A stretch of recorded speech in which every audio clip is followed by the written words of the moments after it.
सो कहानी की स्टार्टिंग में मतलब चैप्टर की स्टार्टिंग में हमें दिखाया जाता है हमारे एमसी को कुछ वासेस की तरफ देखते हुए, लेकिन उसके बाद वो जब हॉलवे में चढ़ रहा होता है तो वो देख रहा होता है कि बहुत सारे वासेस होते हैं वहां पर। और वो एक क्रीपी सी स्माइल लेते हुए देखता है और उसकी मेड भी सोची होती है क्या है ये। और फिर वो बोल रहा होता है हमारा एमसी की मैंने इस क्लैन के रेपुटेशन के लिए अपना खून पसीना बहा दिया, लेकिन 20 साल के बाद जब मेरे डंटियंस टूट गया और मैं एक सिर्फ और सिर्फ एक थर्ड रैंक मार्शल आर्टिस्ट था तो मैं ऐसे ही मारा गया, लेकिन कोई ने मुझे नहीं बचाया। जब भी मैं इस बारे में सोचता हूँ तो ये मुझे मुझे मतलब वो कर देता है, ये मुझे शॉक में डाल देता है। इसीलिए मैंने नैमगोंग फैमिली को एस्केप करने के लिए प्लान बनाया। जब वाइस पैट्रियार्च को चुनने का कंपटीशन सामने आएगा तब मैं बताऊंगा उन लोगों को कि मुझे मार्शल आर्ट्स सीखने में कोई भी इंटरेस्ट नहीं है और मैं लैक करता हूँ टैलेंट में। और फिर वो बोल रहा होता है ये टैलेंट, ये पेंटिंग तो बहुत ज्यादा अच्छी है और मैं 20 सालों तक छुपा रहूंगा उन जगह पर। मतलब मैं छुपा रहूंगा 20 सालों तक, बहुत सारे टेजर्स को कलेक्ट करूंगा, बहुत सारे पैसा कलेक्ट करूंगा और यहाँ से भाग जाऊंगा। और भागने के बाद मैं 20 सालों तक छुपा रहूंगा। छुपा रहने के बाद जब मैं ऐसी जगह पे छुपूंगा कि जहां पर नैमगोंग फैमिली कभी पहुंच ही ना पाए। इस फैमिली का रहने के लिए एक ही सिर्फ जो चीज़ है मुझे मिल रही है कि हर तरफ सिर्फ और सिर्फ एक्सपेंसिव आइटम्स से भरी हुई है ये चीज़, और इस मार्शल आर्ट क्लैन में तो मतलब क्या ही बोले हम। और फिर वो इतनी जोर जोर से हंसता है, मतलब क्या ही बोले, मतलब डेविलिश स्माइल है इसकी बहुत ही ज्यादा वाली। और ये बोलती है कि मतलब वो बोल रहा होता है कि ये पेंटिंग जो है ये मेरे टेस्ट की है। और फिर इसकी मेड बोलती है ये गिफ्ट है चांसलर की तरफ से, चांसलर नहीं सर्टन एनवॉय की तरफ से ये गिफ्ट है। सो मुझे लगता है कि इसके लिए मुझे 10 गोल्ड कॉइन से तो ज्यादा ही मिलने चाहिए। लेकिन फिर वो मुझे हमें 2 साल बाद का सीन दिखाया जाता है जहां पर हमारा एमसी एक वास को लेके घूम रहा होता है। ये बहुत ज्यादा भारी है और मेड जो होती है वो उसको देख रही होती है, लेकिन वो उससे पूछती है क्या आप फिर से वो वाला गेम खेल रहे हैं वास को मूव करने का? नहीं, तुम क्या बोल रहे हो, ये तो मेरा ट्रेजर है। नहीं नहीं, हाँ हाँ वही तो, मैं वही बोल रहा हूँ, आपको अभी इसको रख देना चाहिए। No no no no no no no, मैं इनको बेचने वाला हूँ और खरीदने वाला हूँ एक हाउस, और तुम्हें और ग्रैंड मेड और बाकी सारी मेड्स को लेकर के मैं वहां से भाग जाऊंगा और रहने वाला हूँ वहां पर। ये आप क्या बोल रहे हैं यंग मास्टर, क्या तुम्हें नहीं जाना? ऐसा तो मैंने ये प्लान किया था कि मैं भागूंगा अकेला, लेकिन मैंने डिसाइड किया कि पिछले लाइफ में मुझे हेडमेड्स और बाकी के मेड्स ने ही सिर्फ ऑनेस्टली ट्रीट किया था, मतलब अच्छे से ट्रीट किया था। सो मैंने सोचा जब मैं भागूंगा तो इनको लात मार के निकाल दिया जाएगा। दैट्स वाई मैंने सोचा कि मैं इनको लेकर के जाऊंगा अपने साथ। अगर मैं इनकी तरफ नहीं देखूंगा तो कौन देखेगा इनकी तरफ? मुझे तो समझ नहीं आता। और फिर हमारी मेड बोल रही होती है उनको कि हमें छोड़ करके बाकी के सारे लोग बाहर की दुनिया में मार्शल आर्ट के एक्सपर्ट्स हैं, फैमिली में जो भी काम करते हैं, लेकिन हमें हम वो अनाथ है जिनको कि हेड मतलब मिस्ट्रेस ने लेके आया था, मेड ने लेके आया था और फिर उन्होंने हमें यहाँ पे रख दिया था उनके मौत के पहले। तो हम आपकी जर्नी में बाधा नहीं बनना चाहते, मतलब कि हम रुकावट नहीं बनना चाहते हैं आपकी जर्नी में डोमिनेशन की।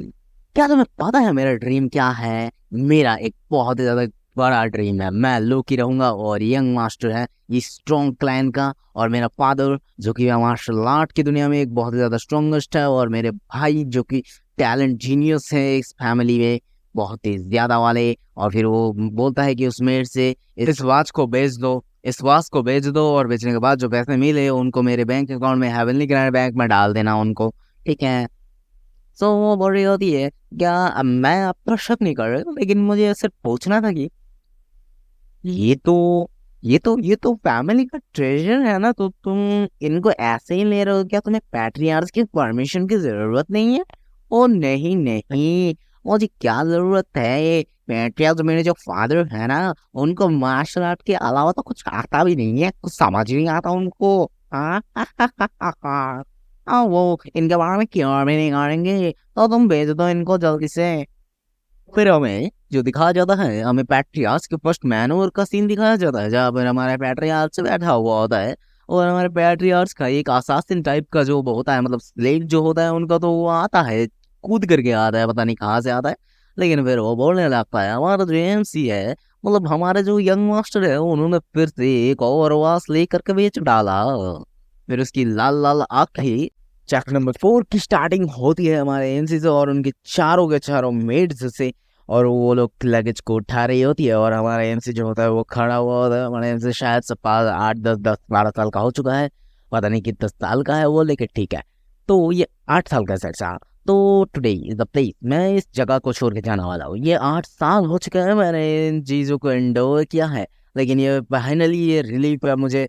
मैंने जो चीज़ों को मतलब बेच बेच के इतनी सारी चीज़ों को खड़ा कर रखा है, तो इन चीज़ों के लिए मुझे बहुत ज़्यादा, मेरे को पता नहीं मैं क्या बोल रहा हूँ, लेकिन ये ऑन एमसी जो है ये वो इतना ही बोल रहा है कि उसने जो चीज़ों को चुरा चुरा करके वो करके रखा है उससे उसको फायदा हुआ है, बस उतना ही बोल रहा है वो, और कुछ नहीं बोल रहा है वो सिर्फ बोल रहा होता है कि मेरे जो मेरे जो साइको मतलब मैं मेरे जो साइको मतलब इसका जो बाप है साइको, और इसके 3 भाई जो है वो लोग साइको हैं। तो उन साइको ट्रेनिंग इतनी ज्यादा ट्रेनिंग करते हैं, उनकी ब्रूटल ट्रेनिंग, अब तक तो वो लोग भाई फर्स्ट रेट मार्शल आर्टिस्ट बन चुके होंगे, और मेरे लिए उनको कैचअप कर पाना तो संभव है ही नहीं। मेरे को कितनी हार्डशिप करनी पड़ेगी उनकी तरह बनने के लिए। लेकिन देखो मेरे हाथों को, मेरे हाथ इतनी ज्यादा स्मूदी स्मूदी है मक्खन जैसे, मैंने अभी तक एक बार भी ट्रेनिंग नहीं की है, दैट्स व्हाई। हाँ, ये तो टाइम हो चुका है उनका आने का। हाँ, क्रिम्सन ब्लड कैवलरी के लोग आते हैं अंदर, और घुटने पे बैठ करके हमारे एमसी को ग्रीटिंग्स दे रहे हैं, greetings young master of the novel clan.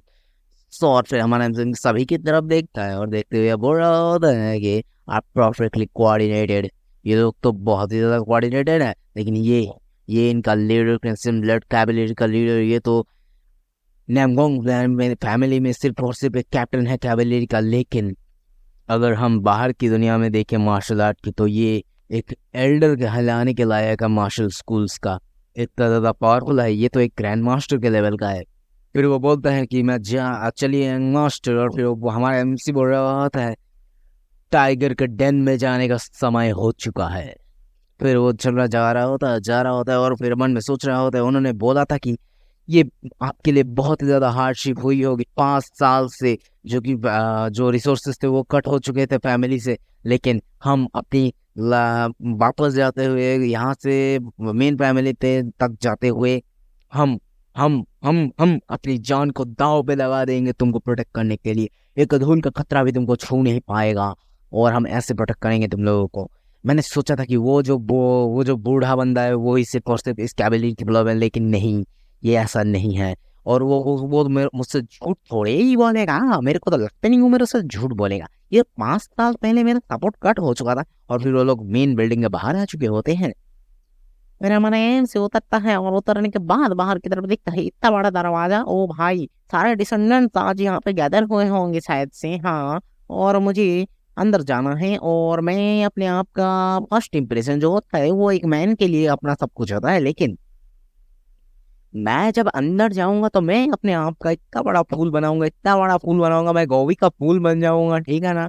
तो यही बोल रहा हूँ मैं, और मैं उन सभी को दिखा दूंगा कि मैं इतना घटिया टैलेंट है मार्शल आर्ट में कि तुमको मार्शल आर्ट नहीं ऐसे हो रहा होता है कि ये मेरा परफेक्ट सा प्लान है। और वो अंदर की तरफ जाता है, जाने के बाद ओ माय गॉड ये कौन है, एक पैर आता है और वो देखता है, और उसकी दुनिया हिल जाती है। और उसकी दुनिया हिलने के बाद वो देखता है कि उसके फादर, ओ माय गॉड, और उसकी चेहरा तो देखो भाई साहब, फट चुकी है इसकी।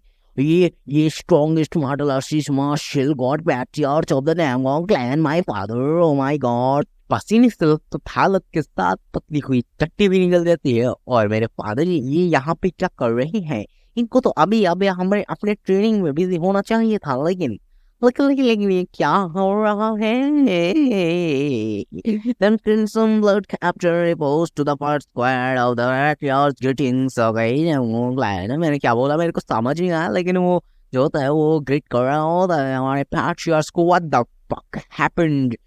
ओ भाई ये क्या कर रहे हैं यहाँ पर। All right, good, execute, not execute, excused. O my God, ये मेरे फादर यहाँ पे क्या कर रहे हैं उसके पतली हालत के साथ। Why are you not reading me? तुम मुझे क्यों सलाम नहीं ठोक रहे हो, पता नहीं भाई साहब। उसकी भी इतनी फट चुकी है, क्या तुम्हें नहीं पता कौन हूँ मैं। हाँ, और उसकी इतनी ज्यादा फटी हुई हो, देखा भी उसकी निकल जाए पीछे से। ओ भाई देखो ना उसकी हालत देख करके क्या लग रहा है तुम लोगों को। अगर तुम मुझे ट्रीट नहीं करोगे तो मैं इन सारे के सारे मेट्स को मार डालूंगा। और वो अपने और को रियलाइज करता है और वो मेट्स बहुत ज्यादा डर जाती है क्योंकि वो मार्शल आर्ट होती ही नहीं है। That's why I think हमारे एम से बोल रहा होगा कि इसका फादर का गला बहन को लड़ रहा है कि उसको कोई कर रही है अपने बच्चों के बारे में, और वो इतना ज्यादा हार्ट लग रहा है कि उसने एक आंसू भी नहीं मांगा था और कुछ बोला भी नहीं था जब मेरा डैडी टूट गया था। I can't lie my mind sad died। ओ भाई ये तो भाई अब इतना बड़ा स्टैंस ले रहा है, पता नहीं क्या ही कर रहा है। ओ भाई मैं ग्रीट करता हूँ अपने फादर और नेमगोंग लैंड का प्रोटेक्शन को, और इसी के साथ हमारा वाला एपिसोड खत्म हो जाता है।